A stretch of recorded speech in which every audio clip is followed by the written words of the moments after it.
There is certainly a noticeable difference in babies born via C-section versus vaginal delivery. In terms of most common early medical complications, things like breathing difficulties, low APGAR scores, and digestive distress are often seen early on in infants born via cesarean. What we want to focus on in this video is not just the short-term medically documented effects of C-section deliveries on kids, but also the long-term effects.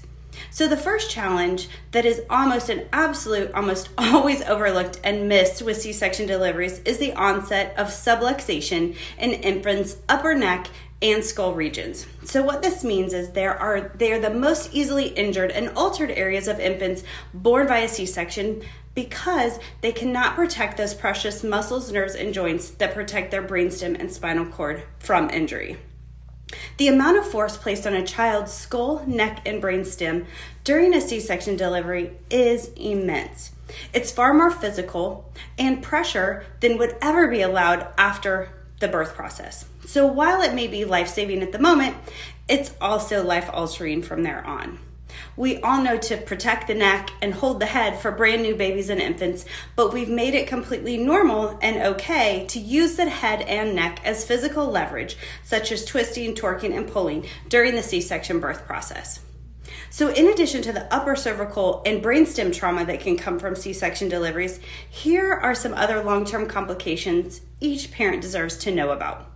Digestive distress, such as colic, constipation, and eczema, comes from missing out on optimal activation of the thoracic spine and neuromuscular system that control motility, absorption, assimilation, and so forth for infants and children.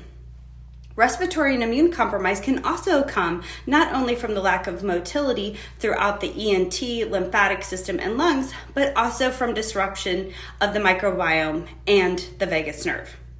So when parents start looking for help and healing for their kids naturally without drugs, we always encourage them to start in the same place, the nervous system. So the nervous system is the main air traffic control system that modulates and controls each and every other vital system in the body, from the gut and digestive system to the immune system, motor system, hormones, emotions, and so much more. Especially when you feel like you've tried absolutely everything, chiropractic is the final missing link. Nothing works well if the nervous system isn't working well, first and foremost. Any motor tone challenges that your PT, OT, or speech therapist may be working with your child on may start with the tone of the nervous system and spinal nerves first. Any gut and digestive issues such as food intolerances or allergies your child is looking to avoid are all controlled first by the vagus nerve in the autonomic nervous system. Respiratory and immune compromise and chronic illness like seasonal allergies and asthma and so on are all governed and modulated first by the vagus nerve and the autonomic nervous system. So no matter what, you've tried everything to help your child heal and improve, it will be enhanced when you add neurologically focused pediatric chiropractic care.